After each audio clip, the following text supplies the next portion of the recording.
მოგესალმებით, თქვენ უყურებთ მოამბეს 18 საათზე. დიდი ღომში სავარაუდოდ ბუნებრივი აირის აფეთქების შედეგად დაშავებული 4 წლის ბავშვი ამ დრომდე იაშვილის კლინიკის ინტენსიური თერაპიის განყოფილებაში რჩება. მცირეწლოვან გოგონას, რომელიც კლინიკაში ნაკვეთი ჭრილობებით შეიყვანეს, გუშინ გადაუდებელი ოპერაცია ჩაუტარდა. ბავშვის ჯანმრთელობის მდგომარეობაზე დღეს კონსილიუმმა იმსჯელა. მედიკოსები მის მდგომარეობას სტაბილურად აფასებენ. პაციენტს სისხლის მარაგის შევსება და ყელყურის ექიმის მეთვალყურეობა ესაჭირეობა. იაშვილის კლინიკიდან უკვე გაწერეს აფეთქების შედეგად დაშავებული კიდევ 5 ბავშვი, მათ სხვადასხვა სახის მსუბუქი დაზიანებები აღენიშნებოდათ. ასევე მსუბუქი დაზიანებები ჰქონდათ მიღებული ღუდუშაურის კლინიკაში მოთავსებულ 2 დასრულ პაციენტს. რამდენიმე საათიანი გამოკვლევების შემდეგ ისინი კლინიკიდან გაწერეს. ამ ეტაპზე ღუდუშაურში რჩება ორსული ქალი, რომელმაც კლინიკას დღეს თავად მიმართა. ექიმების შეფასებით მას გარეგანი დაზიანებები არ აღენიშნება, მისი მდგომარეობა დამაკმაყოფილებელია, თუმცა ის გარკვეული პერიოდი დაკვირვების ქვეშ რჩება.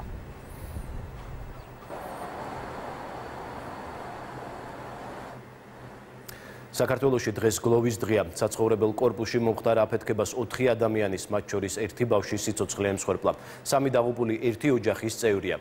8 მოქალაქემ სხვადასხვა სიმძიმის დაზიანება მიიღო. ტრაგედიის გამო საქართველოს ტერიტორიაზე ყველა ადმინისტრაციულ შენობაზე და საზღვარგარეთ საქართველოს დიპლომატიურ წარმომადგენლობებზე დაშვებულია სახელმწიფო დროშები. დაღუპულთა ოჯახებს და ქართველ ხალხს სამძიმარს უცხადებენ მეზობელი და პარტნიორი სახელმწიფოების პირველი პირები. დაღუპულთა ოჯახებს სამძიმარს უცხადებს სრულიად საქართველოს კათოლიკოს პატრიარქი ილია მეორე.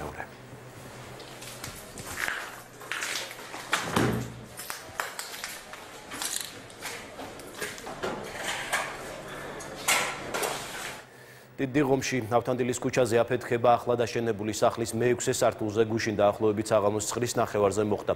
დარტყმის ტალღამ თითქმის სრულად დაშალა სართულზე მდებარე კედლები, დაზიანებულია სხვა სართულები და ახლოს მდებარე საცხოვრებელი სახლები.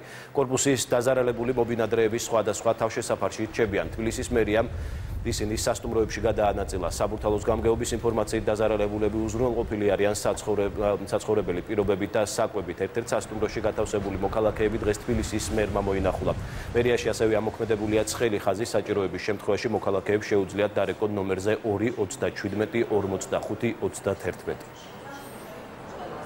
Ლიანად 70-მდე ოჯახი არის დაკმაყოფილებული სხვადასხვა ადგილებზე სასტუმროებით. აქ კონკრეტულ ამ სასტუმროში 55 ადამიანი არის. მე მინდა ვისაუბროთ შემთხვევით და ამ სასტუმროს დამფუძნებლებს ხელმძღვანელობას მადლობა გადავუხადოთ თანამშრომლობისთვის, თანადგომისთვის, იმიტომ რომ სრულიად ყოველგვარი ანაზღაურების გარეშე შეიფარეს ეს ადამიანები, რაც ძალიან მნიშვნელოვანია და სიამოვნებს, რომ ეს სოლიდარობის ნობა არსებობს და რა თქმა უნდა ასეთი ადამიანები დასაფასებელია და კიდევ ერთხელ ძალიან დიდი მადლობა მათ. ადამიანები, ვინც განთავსებულია სასტუმროში, დედაქალაქის მერია, გამგეობა ყველაფერს გააკეთებს იმისთვის, რომ ამ ადამიანებს პრობლემა არ შეექმნათ, მიმდინარეობს საგამოძიებო სამუშაოები. ამის შემდეგ, როგორც კი მოგვეცემა უფლება, მაშინვე დავიწყებთ რეაბილიტაცია, აღდგენას და მთლიანად გარემონტებულს ყოველგვარი პრობლემების გარეშე ამ ადამიანებს ჩავაბარებთ საკუთარ საცხოვრებელს.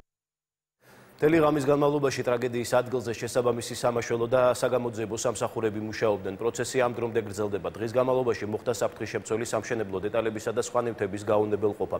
შენობის მდგრადობას სპეციალისტები სწავლობენ. ბოლო ინფორმაცია შემთხვევის ადგილიდან გურამ როგავა მოგვაწვდის, ის პირდაპირ ეთერში გვერდება. გურამ გისმენთ. დიახ, ვასილ, ახლა ყველასთვის არის საინტერესო, რამდენად შესაძლებელი იქნება ამ კორპუსში ცხოვრების გაგრძელება, სწორედ აქ ცხოვრებლებს აინტერესებთ თუ რამდენად მდგრადია ეს შენობა და სპეციალისტებმა პერიმეტრი შეისწავლეს და სავარაუდოდ პასუხი იქნება დღის ბოლომდე. მანამდე კი აქ მეხანძრე მაშველების დახმარებით შეძლეს ადგილობრივებმა საკუთარი ნივთების ტანსაცმლის გამოტანა პერიმეტრიდან, ისინი დროებით მერიამ უზრუნველყო ბუნებრივია საცხოვრებელი ფართებით, როგორც ადგილობრივები ამბობენ, მათი ვარაუდია, რომ ეს ტრაგედია გამოიწვია კომპანია ყაზტრანსგაზის დაუდევრობამ, რადგან როგორც ისინი აცხადებენ, მათ გუშინ იგრძნეს გაზის სუნი, გამოიძახეს შესაბამისი სამსახური, თუმცა ვარაუდობენ, რომ ამ სამსახურის წარმომადგენლებმა გამოიჩინეს უყურადღებობა.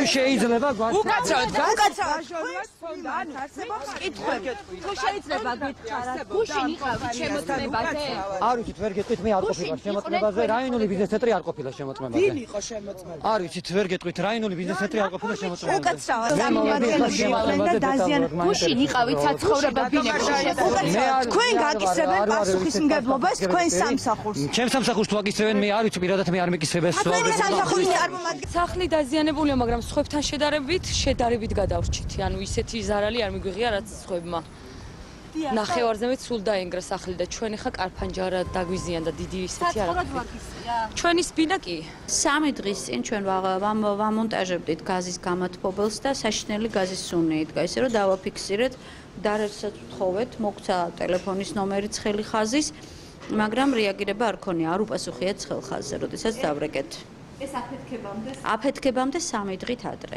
ტიკეთა გვერდითა მიმდებარე კორპუსიდან იყო ეს პრობლემა. როდესაც გამჭოლი სადერბაზოს რკინის კარი გავაღეთ, უფრო გაძლიერდა სუნი. აქ განაგრძობენ მთელი დღის განმავლობაში მუშაობას სამაშველო სამსახურის წარმომადგენლები, რომლებიც ცდილობენ, რომ პერიმეტრზე შექმნან დამატებით უსაფრთხოების ზომები იმის გამო, რომ დიდ დიღომში, ისევე როგორც ზოგადად თბილისის მასშტაბით დღეს ძლიერი ქარია, ამის გამო მეხანძრე მაშველები აქ პერიმეტრზე აწარმოებენ სამუშაოებს აქტიურ რეჟიმში, მიმდინარეობს მაგალითად ჩამსხვრეული მინების დასუფთავება. აქ ადგილზე ასევე დღეს მოვიდა მოქალაქე, რომელმაც დაღუპულების პატივისცემის ნიშნად მოიტანა ვარდები, დღეს გლოვის დღეა გუშინ მომხდარი ტრაგედიის გამო. მადლობა გურამ როგავა საუბრობდა მომამბის პირდაპირ ეთერში.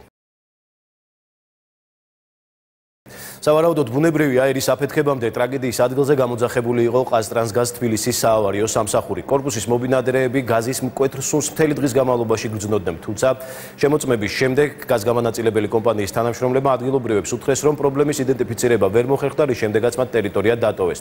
მალევე მოხდა აფეთქებაც, რომელსაც 4 ადამიანის სიცოცხლე ემსხვერპლა. ყაზტრანსგაზ თბილისის ეს თანამშრომლები და საცხოვრებელი სახლის ამშენებელი კომპანიის ხელმძღვანელი დღეს პოლიციაში გამოკითხეს. მარიამ ბერძენიშვილი გვეტყვის რა შედეგით დასრულდა პროცესი. მას პირდაპირ ეთერში ვთავთ მარიამ გისმენთ. დიახვასილ თითქმის 4 საათიანი გამოკითხვის შემდეგ სულ რამდენიმე წუთის წინ დატოვა პოლიციის განყოფილება ელ ჯგუფის დირექტორმა გრიგოლ ჭანტურიამ მას მედიასთან კომენტარი არ გაუკეთებია, თუმცა ჟურნალისტებთან ცლად ისაუბრა მისმა უფლებადამცველმა ალექსანდრე კობაიძის განცხადებით, მისი დაცვის ქვეშ მყოფი სრულიად უდანაშაულოა და მას არც ერთ ეპიზოდში ბრალი არ მიუძღვის გუშინ მომხდარ ტრაგედიასთან დაკავშირებით და სრულ პასუხისმგებლობას აკისრებს ყაზტრანსგაზ თბილის, თუმცა თავის მხრივ ასევე ადვოკატი ამბობს, რომ გაზგამანაწილებელი კომპანია ცდილობს მთლიანად მთელი ბრალეულობა მშენებელ კომპანიაზე გადაიტანოს, თუმცა ადვოკატის თქმით ის მოსახლეობასთან ერთად ამ დღეებში მოამზადებს სარჩელს კომპანია ყაზტრანსგაზ თბილისის წინააღმდეგ და ამ სარჩელით მოსახლეობა მოითხოვს კომპენსაციის მიღებას კომპანიისგან და ადვოკატი დარწმუნებულია, რომ ისინი ამ სარჩელს მოიგებენ აუცილებლად. რაც შეეხება კომპანია ყაზტრანსგაზს, ამ კომპანიას ამ დრომდე არანაირი კომენტარი არ გაუკეთებია მედიასთან, მხოლოდ გუშინდელი წერილობითი განცხადებით შემოიფარგლნენ. ჩვენი ინფორმაციით მთელი დღის განმავლობაში აქ იკითხებოდნენ ყაზტრანსგაზ თბილისის თანამშრომლები, თუმცა ამ დრომდე ჩვენთვის უცნობია მათ დატოვეს თუ არა პოლიციის განყოფილების შენობა. ჩვენ ვრჩებით ადგილზე, ბუნებრივია დაველოდებით ვითარების როგორ განვითარდება აქ მოვლენები, თუმცა როგორც უკვე გითხარით, ჩვენი ინფორმაციით არც შინაგან საქმეთა სამინისტროში გვიდასტურებენ რეალურად დატოვეს თუ არა ყაზტრანსგაზ თბილისის თანამშრომლებმა პოლიციის განყოფილება. ისეთი კითხვები იქნა დასმული, რომ სავარაუდოდ პოლიციის მიზანი არის, რომ ეს სამწუხაროდ უნდა ვთქვა, რომ ეს დანაშაული გადაწყდეს სამშენებლო კომპანიაზე, თუმცა ძალიან ცუდია, როდესაც რეალური ამ შემთხვევაში ბრალეულობა ვიზეთ შეიძლება გამოიკვეთეს, ამ კუთხით არ მიმდინარეობს მუშაობა. ჩვენ აუცილებლად მოსახლეობა ხვალე გავაკეთებთ განცხადებას და ვისაუბრეთ იმ დეტალებზე, თუ რა პასუხისმგებლობა ქონდა აღებული ყაზტრანსგაზს და რა პასუხისმგებლობა ეკისრება. აუცილებლად მოვამზადებთ სარჩელს, რის საფუძველზეც მოვითხოვს ზიანის ანაზღაურებას ყაზტრანსგაზისგან. მიმდინარეობს გამოძიება და შედეგებს მოგახსენებთ აუცილებლად. ვერაფერს ვერ მოგახსენებთ დამატებით. კასტრასგაზის წარმომადგენელი გამოიკითხა დღეს. მიმდინარეობს გამოკითხვები ყველასი აბსოლუტურად. თუ ვინმეს პასუხისმგებლობის საკითხი გამოიკვეთება, აუცილებლად შეგატყობინებთ.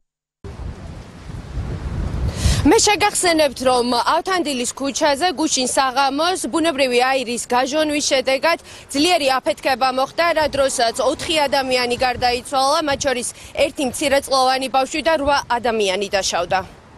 მადლობა, ეს მარიამ ბერძენიშვილი იყო.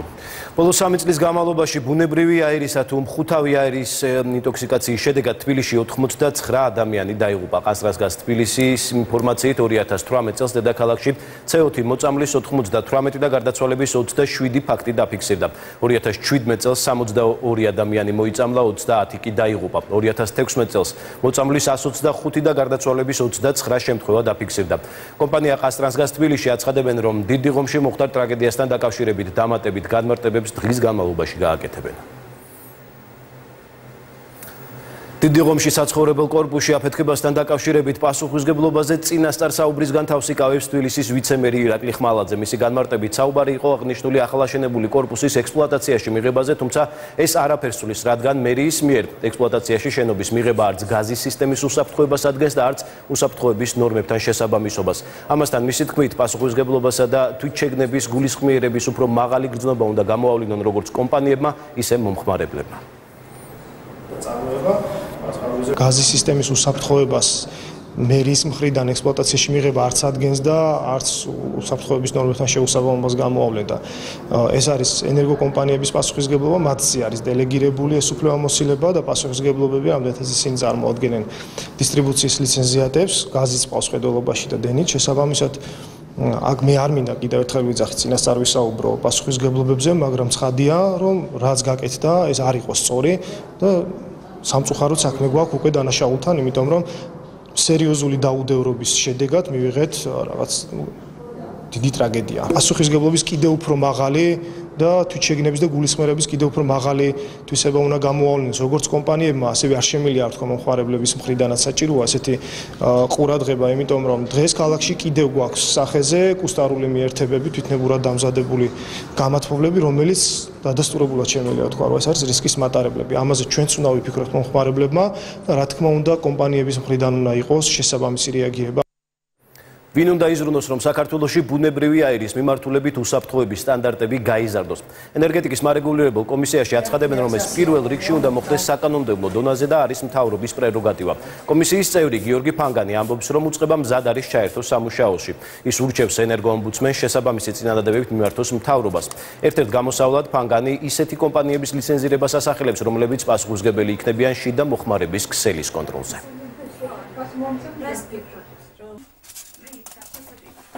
ენერგოომბუდსმენი ამ თემას უნდა ელაპარაკოს არა სემექს, არამედ იმ პირებს, ვინც არიან კომპეტენტურები ამ საკითხში. კოდექსის მიხედვით ჩვენ ხედავთ, რომ კომპეტენცია ტექნიკურ რეგლამენტებსა დადგენაზე არის არა დავუშვათ მარუგლებელი კომისიის ფუნქცია, არამედ ეს არის მთავრობის დადგენილება. არსებობს ზედამხედველობის ორგანოები, ვინც უნდა გასცენ ესეთი სერტიფიცირებები.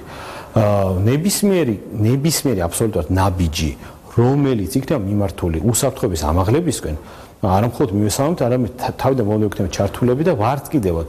ჩვენ გვაქვს გარკვეული ურთიერთობა ეკონომიკის სამინისტროსთან ამ მიმართულებით და შეგვიძლია ვთქვათ, რომ ყველაზე აქტიურად ჩვენ მონაწილეობთ. თუმცა ამ წუთას პრობლემა ის არის, რომ დღესდღეობით ესეთი, ასე სერტიფიცირებული პირები ბაზარზე სამწუხაროდ საერთოდ არ არის. მოთხოვნა არ არის პირველ რიგში, კანონმდებლობის მოთხოვნა არ არის.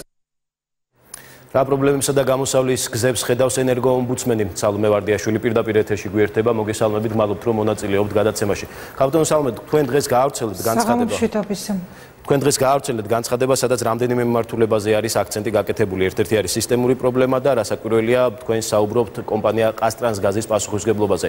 დავიწყოთ ამ უკანასკნელით. რა მიმართულებით ხედავთ თქვენ ყაზტრანსგაზის პასუხისმგებლობას გუშინდელ ტრაგედიაში? გულწრფელად ვუსამძიმრებ დაღუპული ოჯახის წევრებს. მე მინდა სამძიმრით დავიწყო, ეს იყო საშინელი ტრაგედია, რამაც შეგვძრა ყველა ერთად და ნამდვილად მინდა რომ ჩემი გულწრფელი სამძიმარი გადავცე ყველა იმ ადამიანს, ვინც აი თითოეული ადამიანის დაკარგვით მიიღო ესეთი ტკივილი. ხა მართალი ბრძანდებით დავიწყოთ იმ თავარი შეკითხვით, რომელსაც მე ვსვამ კომპანია ყაზტრანსგაზის წინაშე, ეს არის თვითონ აი ტექნიკოსების ქმედება, რა დროსაც ისინი გამოძახების დროს მივიდნენ კორპუსთან, შეამოწმეს კორპუსი და იქ საფრთხის მომცველი ვერაფერი აღმოაჩინეს. აქ მგონია რომ რასაკვირველია დადასტურებულად ვიცი რომ გარე პერიმეტრი მთლიანად შემოწმებული იყო მათ მიერ, მაგრამ იქ გაჟონვის ფაქტი ვერ აღმოჩნდა, მაგრამ მე ვსვამ შეკითხვას რატომ არ მიიჩნია საჭიროდ თუნდაც რეკომენდაციების დონეზე მიცემა ამ ადამიანმა მომხმარებლებისთვის რომ საფრთხე შეიძლება მოდიოდა შიდა ქსელიდან, ვინაიდან უდიდესი უმრავლესობა აფეთქებების რომელიც ბოლო პერიოდში გვაქვს და ზოგადად ხდება ხოლმე, ეს მოდის დახურული ბინებიდან, შიგნიდან და შესაძლოა ამის გამოცდილება უნდა ჰქონოდა. ამიტომაც ვთვლი რომ უფრო მეტი პროფესიონალიზმი რომ გამოეჩინა ადამიანს, აუცილებლად მიხვდებოდა რომ აქ შესაძლოა საფრთხის წყარო მომდინარეობდა სწორედ იმ ბინიდან, სადაც არავინ იყო, ან შესაძლოა იყო და ამას ვერ ხვდებოდა. ასე რომ აი ეს მომენტი მე მგონია რომ არის ძალიან კარგად გამოსაკვლევი, ჯერჯერობით არანაირი ინფორმაცია და პასუხი რა თქმა უნდა კომპანიისგან არ მაქვს, ვინაიდან ჩვენ მხოლოდ დღეს შევადგინეთ იმ კითხვების სია და ნუსხა, რომლითაც უნდა მივმართოთ და მოვითხოვოთ ინფორმაცია და დოკუმენტაცია კომპანიიდან, თუმცა მე მრჩება ამის განცდა, რომ ამ შემთხვევაში ცოტა მეტი პასუხისმგებლობით და პროფესიონალიზმით რომ მოეკიდოს ტექნიკური პერსონალის შემოწმების პროცესი, შესაძლოა იქნებოდა ამ საფრთხის თავიდან არიდება. შესაძლოა იქ დაისვა მისი მხრიდან ასეთი შეკითხვები, შესაძლოა მიეცა მომხმარებლებს ასეთი რეკომენდაციები, არც ეს არ ვიცი, უნდა გაირკვეს. უბრალოდ მე ვფიქრობ, რომ სწორედ აი ეს პასუხისმგებლობა კომპანიის თანამშრომლების მხრიდან სწორედ აი ამ ნაწილში მინდა რომ გამოვკვეთო და დავადგინო რეალურად მათ იმოქმედეს თუ არა სრულყოფილად და პროფესიონალიზმის მაღალი დონის გამოვლინებით. გადასავლეთ შეგვიძლია ვთქვათ რომ ამ მიმართულებით, როდესაც ესეც არის კომიმართულებას ეხება საუბარი, საქართველოში სერიოზული დეფიციტი გვაქვს პროფესიონალი კადრების. პროფესიონალი კადრების დეფიციტი რეალურად არის, უბრალოდ მე არ მაქვს განცდა და არ მინდა რომ მქონდეს რომ კომპანიებში, ლიცენზირებულ კომპანიებში არიან დასაქმებული ეს ადამიანები, პირიქით მე მათ სრულ ნდობას ვუცხადებ ხოლმე და ყოველთვის ვამბობ რომ ქსელი, რომელზეც მუშაობს ლიცენზირებული კომპანია და მათი თანამშრომლები, ეს არის რეალურად პროფესიონალი ადამიანების გაკეთებული და მათგან არაპროფესიონალიზმს არ მოველი, უბრალოდ ეს არის ცალკეული შემთხვევები ალბათ და გუშინაც შეიძლება კონკრეტულ შემთხვევაში ამასთან მქონდა საქმე, კომპანიაში პროფესიონალიზმის ნაკლებობა არ უნდა იყოს. ამის განცდა და მოლოდინი ამ წუთას მე არ მაქვს, მაგრამ საერთო ჯამში არის ასეთი სახის პროფესიონალების ნაკლებობა, ვინაიდან ჩვენ ნებისმიერი ადამიანი, რომელიც თუნდაც ახალაშენებულ ბინებს ყიდულობენ, ან საერთოდაც ცდილობენ რომ გაზის დანადგარის მონტაჟი დაუკვეთონ ადამიანს, რომელსაც უნდა ენდნენ, ასეთი ადამიანები არიან ძალიან ცოტა, ანუ გაზის მეურნეობის საკითხებში და გაზის მეურნეობის საკითხებში მომუშავე ადამიანების და პროფესიონალების რიცხვი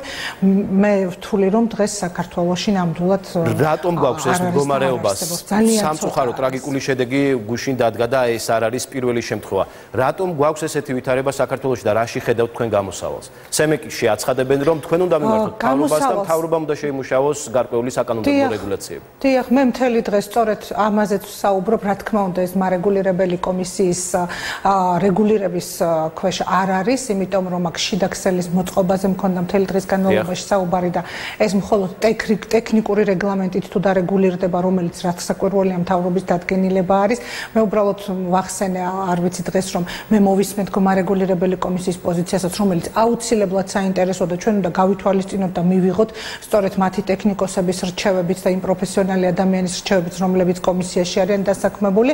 შესაბამისად, აქ მუშაობა უნდა პირველ რიგში სამუშაოს შეხვედრები უნდა იყოს მთავრობის დონეზე და სწორედ რეგლამენტში უნდა შევიდეს ეს ცვლილებები.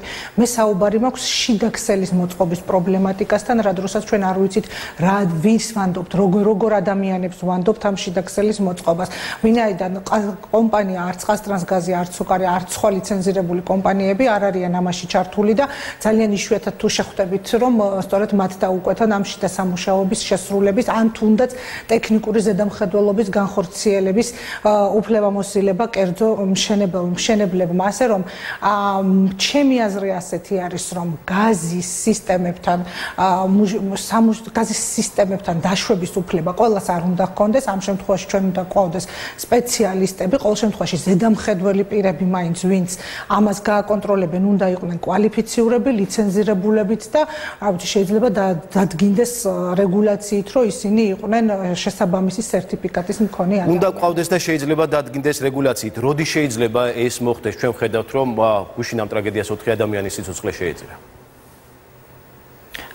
ჩვენ გადავწყვეტეთ, რომ გავაანალიზოთ, პირველად ანალიზირება მოვახდინოთ იმ ინფორმაციის საფუძველზე, რომელსაც ყაზტრანსგაზიდან მივიღებთ და ამის შემდეგ უკვე ჩვენი წინადადებები და რეკომენდაციები გავუგზავნოთ შესაბამის უწყებებს.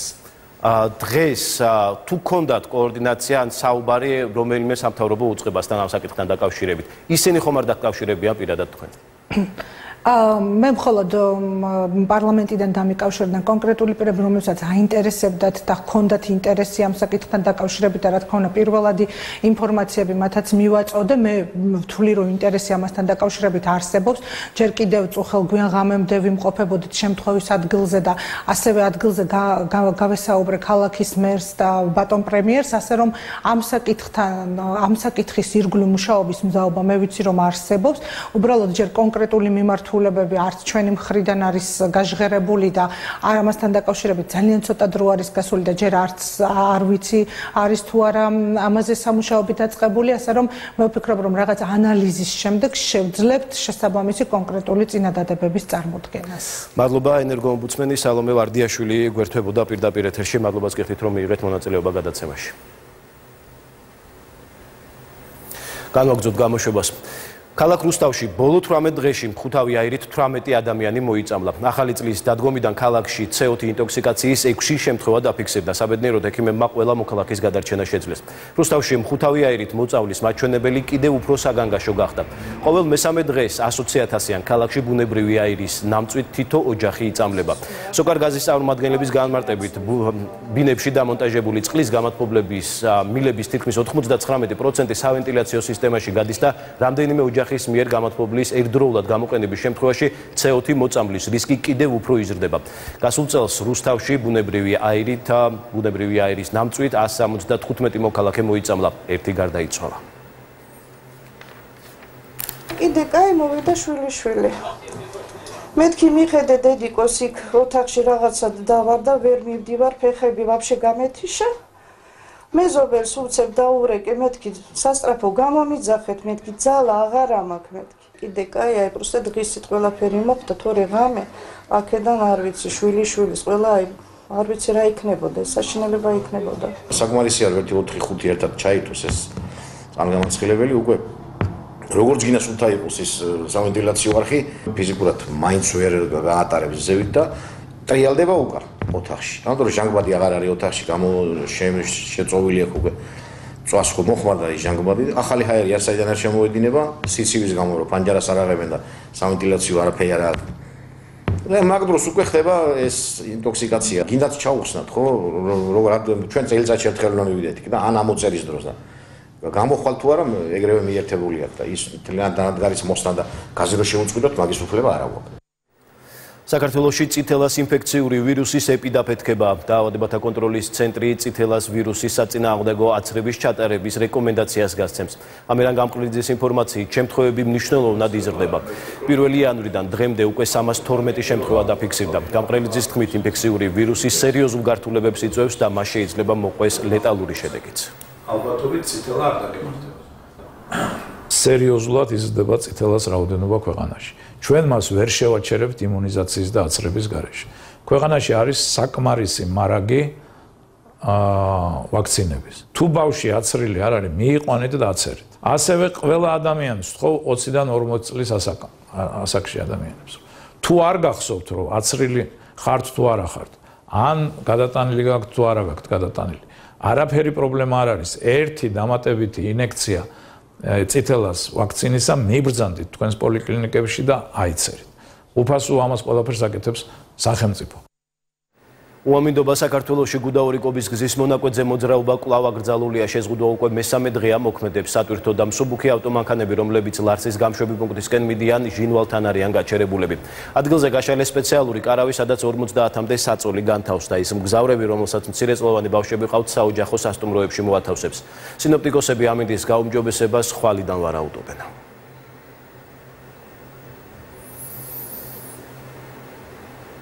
თბილისში ვერაზე მოხდარი შეიარაღებული დაპირისპირების საქმეზე განზრახულობის მცდელობისთვის დაკავებულ გიორგი ადუაშვილს ბრალი ოფიციალურად წარედგინა. გამოძება მას იარაღის უკანონო შეძენა შენახვა ტარებასაც ედავება. ბრალდებული ამ ეტაპზე დუმილის უფლებას იყენებს. ბრალი მას საავადმყოფოში წარედგინა. ბრალის წარდგენის პროცედურა მიმდინარეობს დროებითი მოთავსების იზოლატორში. საუბარია კონსტანტინე ჯორბენაძეზე, რომელსაც დანაშაული შეუტყობინებლობას ედავებიან. ჯორბენაძის ადვოკატის განცხადებით დაკავებული ბრალს არ აღიარებს. პოლიციაში გამოკითხვაზეა დაბარებული ვაჟა კორკოტაშვილი, თუმცა რა ინფორმაცია ფლობს მომხდართან დაკავშირებით უცნობია. მოსამართლეების შერჩევაზე ისაუბრეს საპარლამენტო უმცირესობისა და იუსტიციის უმაღლესი საბჭოს არამოსამართლე წევრების შეხვედრაზე. ნაზი ჯანეზაშვილმა და ანადოლიძემ დახურულ კარს მიღმა ყურადღება უზენაეს სასამართლოში მოსამართლეთა დანიშვნისა და შერჩევის კრიტერიუმებზე გაამახვილეს. ერთ-ერთი მთავარი, რაზეც ორივე მხარე თანხმდება, არის ის, რომ საბჭოს არამოსამართლე წევრებსაც უნდა ჰქონდეთ უზენაესი სასამართლოს მოსამართლეობის კანდიდატების დასახელების უფლება. უზენაესი სასამართლოს მოსამართლეების შერჩევის საკითხთან დაკავშირებით არასამთავრობო ორგანიზაციებს დღეს დეპუტატები ეკა ბესელია, დავით ჭიჭინაძე, ლევან კობერიძე, გედევან ფოფხაძე და ბექა ნაცულიშვილი შეხვდნენ. ბესელიას განცხადებით, ყველა მხარე თანხმდება, რომ მართლმსაჯულების რეფორმა უნდა გაგრძელდეს და უზენაეს სასამართლოში მოსამართლეების არჩევა უნდა მოხდეს მაღალი სტანდარტით. დეპუტატის ინფორმაციით, მოსამართლეთა კრიტერიუმებთან დაკავშირებით ცვლილებების ერთ-ერთი ვერსია იქნება წარდგენილი იმ პირების მხრიდან, ვინც წარდგენილ სიას პარლამენტში მხარს არ უჭერს. 2018 წლის დეკემბერში ევროკავშირმა საქართველოს სახელმწიფო ბიუჯეტში 110 მილიონი ლარი გადარიცხა, რითაც სხვადასხვა სფეროში მთავრობის მიერ რეფორმების განხორციელებაში წინსვლა დაადასტურა. მედიასთან გასული წელი საქართველოში ევროკავშირის ელჩმა შეაჯამა. საუბარია 2017 და 2018 წლებში სოფლის მეურნეობისა და სოფლის განვითარების, მართლმსაჯულების, საჯარო სამსახურის რეფორმის, საკანონმდებლო ჰარმონიზებისა და ბიზნესის მხარდაჭერის, განათლებისა და შრომის ბაზრის სფეროში განხორციელებულ რეფორმებზე. ევროკავშირის გადარიცხვები არის გრანტი და მთავრობის მიერ არ უნდა ანაზღაურდეს. ევროპელმა დიპლომატმა ბრიუსელში სალომე ზურაბიშვილის დაგეგმილ პირველ ვიზიტზეც ისაუბრა. ძალიან დროული ვიზიტია. ბედნიერები ვართ, რომ საქართველოს პრეზიდენტი მისი პირველი ვიზიტით ეწვევა ბრიუსელს. სალომე ზურაბიშვილი ბრიუსელში მომავალ კვირას ევროპული საბჭოს, ევროკომისიისა და ევროპარლამენტის პრეზიდენტებს შეხვდება. საქართველოს პრეზიდენტი შეხვედრას გამართავს ევროკავშირის უმაღლეს წარმომადგენელთან, საგარეო პოლიტიკისა და უსაფრთხოების საკითხებში ფედერიკა მოგერინისთან. იქნება საუბარი ერთობლივ მომავალ გეგმებზე და პრიორიტეტებზე. ასევე მალე დაზუსტება ასოცირების საბჭოს მომავალი ხდომის თარიღიც, რომელიც მარტშია დაგეგმილი. საფრანგეთის ქალაქ ლიონში უნივერსიტეტში აფეთქება მოხდა. ადგილზე მობილიზებული არიან მახანძრეები და მაშველები. გავრცელებული ინფორმაციით აფეთქების შემდეგ შენობის ტერასაზე გაჩნდა ხანძარი. შენობიდან განხორციელდა ხალხის ევაკუაცია. ამ ეტაპზე არსებული ინფორმაციით დაშავებულია 3 ადამიანი. მედიის ცნობით, სავარაუდოდ ტერასაზე გაზის აუზები აფეთქდა. მომხდარის დასადგენად მუშაობა გრძელდება. გაერთიანებული სამეფოს პარლამენტი ბრექსიტის სათადარიგო დოკუმენტს, ეგრეთ წოდებულ გეგმა ბეს-კენჭს 29 იანვარს უყრის. ამის შესახებ თემთა პალატის ლიდერმა განაცხადა, მანამდე კი კანონმდებლები გეგმაზე დებატებს გამართავენ. შეგახსენებთ, ბრიუსელთან მიღწეული ბრექსიტის მთავარ შეთანხმებას თემთა პალატამ 15 იანვარს გამართულ კენჭის ყარაზე მხარი არ დაუჭირა. დოკუმენტის ჩავარდნის შემდეგ მთავარი ოპოზიციური პარტიის ლიდერმა პრემიერ-მინისტრისა და მისი კაბინეტისთვის უნდობლობის გამოცხადების საკითხი დააყენა, თუმცა ტერეზა მეიმ კანონმდებლებისგან უნდობლობის დასაძლევად აუცილებელი ხმების მოპოვება შეძლო. ახლა მთავრობა სათადარიგო გეგმასთან დაკავშირებით ოპოზიციურ პარტიებთან მოლაპარაკებას აწარმოებს.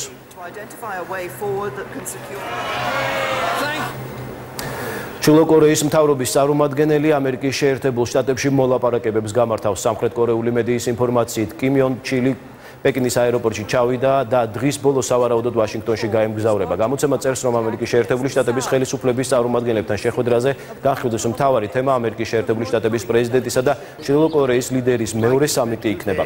კიმ იონ ჩოლი ჩრდილო კორეის დაზვერვის სამსახურის ყოფილი ხელმძღვანელია, რომელიც ბირთვული შეიარაღების პროგრამაზე და სხვა მსგავს საკითხებზე მოლაპარაკებებს შეერთებული შტატების სახელმწიფო მდივან მაიკ პომპეოსთან მართავდა.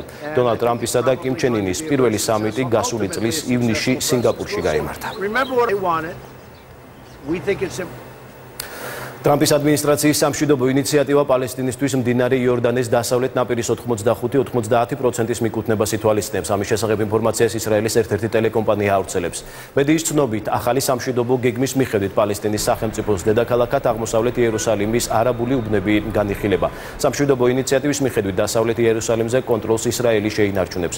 ტელეკომპანიის ინფორმაციით, ტრამპის ადმინისტრაციის გეგმა მხარეებს ტერიტორიების გაცვლა შესთავაზებს, რაც ისრაელს მდინარე იორდანეს დასავლეთ ნაპირზე დაუსახლებელი და განუსაზღვრელი ტერიტორიებზე სუვერენიტეტის გაფართოების შესაძლებლობას მისცემს.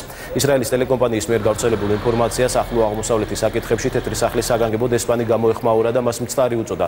მისი თქმით, გეგმაზე სპეკულაციები არაპროდუქტიულია და დედამიწაზე ძალიან ცოტა ადამიანმა იცის თუ რას გულისხმობს ინიციატივა.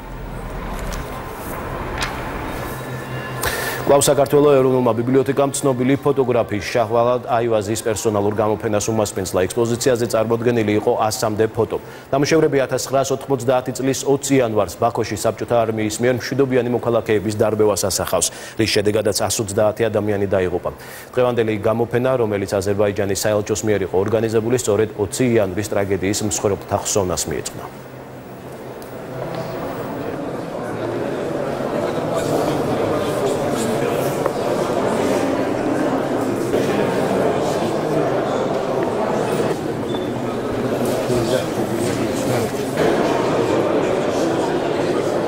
ეს ძალიან ძიმე დღეა მთელი აზერბაიჯანისთვის, იგივე როგორც 9 აპრილი მთელი საქართველოსთვის. ეს ჩემთვის იყო ძალიან ძნელი. ეს ახლა კიდე 29 წლის წინ ბეჟდარნ ამას ვარჩევდი. აი ცრემლები მოდიოდა კიდე. მაშინ მაინც კიდე ახალგაზრდა ვიყავ, ახლა ცოტა რომ დავბერდი. გინდა არ გინდა ახლა. აი ხედავ ყველა დედებს იმათი ტირილი, შვილების ტირილი. და ეგენი არიან გმირები. ჩვენი დღევანდელი გამოფენა დაკავშირებულია 20 იანვართან, სისხლიან იანვართან. 20 იანვრის ტრაგედიიდან გადის 29 წელი და 29 წელია, რაც აზერბაიჯანელი ხალხი აღნიშნავს ამ დღეს. საქართველოსა და აზერბაიჯანს აქვს ერთნაირი ბედი. ჩვენ გვაქვს ერთნაირი ტრაგედიის დღეები და ცუდი დღეები. საქართველოში მსგავსი ტრაგედია მოხდა 1 წლით ადრე, 1989 წლის 9 აპრილს. ჩვენი ქართველი მეგობრები გარდაიცვალნენ. აზერბაიჯანის ტკივილი საქართველოს ტკივილია. საქართველოს ტკივილი კი აზერბაიჯანის. ახალი აბების სურდო თარგმანს ლეკე ჯაფოშვილი უძღვებოდა ყველა სიახლეს 7-ენაზე გაიცანით 1 ტივიჯიზე. მოამბეთ 18 საათზე კი დღეს ამით დასრულებულია. გვალობთ რომ გიყურებთ.